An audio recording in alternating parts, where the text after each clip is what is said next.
പണ്ടേ ദുർബല പിന്നെ ഗർഭിണി എന്ന് പറഞ്ഞ പോലെയാണ് KSRTCയുടെ പ്രവർത്തനം.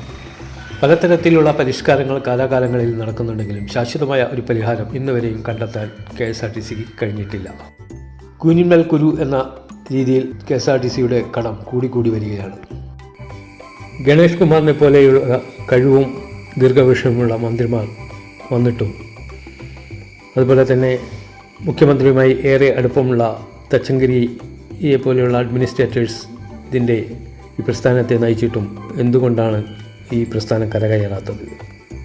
ഒരു ബസ് മാത്രം സർവീസ് നടത്തുന്ന സ്വകാര്യ മേഖലയിൽ ലാഭത്തിലോടുകയും പച്ചയും ചുവപ്പും മഞ്ഞയും നീലയും എല്ലാ കളറിലും വിവിധ തരത്തിലുമുള്ള സാധാരണ വണ്ടി മുതൽ ബോൾവ് വരെയുമുള്ള ഡബിൾ ടക്കർ വരെയുള്ള വാഹനങ്ങൾ ഓടിച്ചിട്ടും എന്തുകൊണ്ടാണ് ഈ പ്രസ്ഥാനം ലാഭത്തിലോടാത്തത്? KSRTCയുടെ നഷ്ടത്തിൻ്റെ നേർക്കാഴ്ചയാണ് നമ്മളിനി കാണാൻ പോകുന്നത്.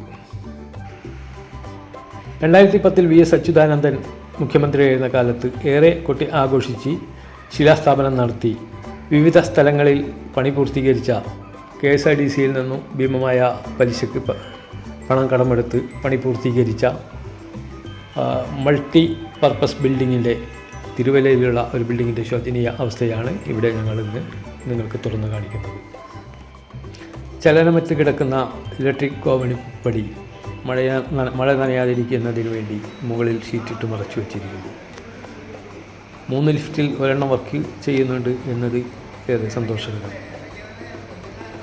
ഇനി മുകളിലത്തെ നിലകളിലേക്ക് നോക്കിയാൽ എല്ലാ നിലകളും കാലിയായി കിടക്കുന്ന കാഴ്ചയാണ് നമുക്ക് കാണാൻ കഴിയുന്നത്. ഇതിൻ്റെ കുടിശ്ശിക കൂടിക്കൂടി ഇന്ന് തിരിച്ചടക്കാൻ പറ്റാത്ത രീതിയിൽ അധികരിച്ചു എന്നാണ് അറിയാൻ കഴിയുന്നത്. ഇനി നമുക്ക് പുറം കാഴ്ചകളിലേക്കൊന്ന് കടക്കാം. മഴയൊന്ന് ചാറിയതേ ഉള്ളൂ. ബസ് സഞ്ചരിക്കുന്ന വഴികളെല്ലാം കുളങ്ങളായി മാറി. രാപ്പകലില്ലാതെ പണിയെടുക്കുന്ന ഡ്രൈവർമാർക്കും കണ്ടക്ടർമാർക്കും ശമ്പളം മാസാമാസം കൃത്യമായി നൽകാതെയും ഡീസൽ വാങ്ങുന്ന ഇനത്തിൽ കുടിശ്ശിക വരുത്തിയും നമ്മുടെ ആനവണ്ടി പ്രസ്ഥാനം ആമയെ കണക്ക് എഴിഞ്ഞു നീങ്ങുകയാണ്.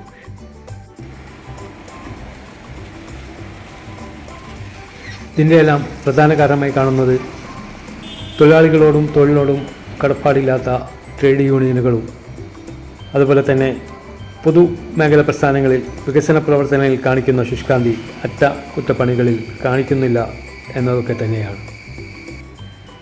പൊതുമേഖലാ സ്ഥാപനങ്ങൾ രക്ഷപ്പെടണമെങ്കിൽ ഇവിടെ നിലനിൽക്കുന്ന ട്രേഡ് യൂണിയൻ സംസ്കാരത്തിൽ കാതലായ മാറ്റം വരേണ്ടതുണ്ട്. ആ മാറ്റം വന്നാൽ മാത്രമേ നമ്മുടെ പൊതുമേഖലാ സ്ഥാപനങ്ങൾ രക്ഷ നേടുകയുള്ളൂ.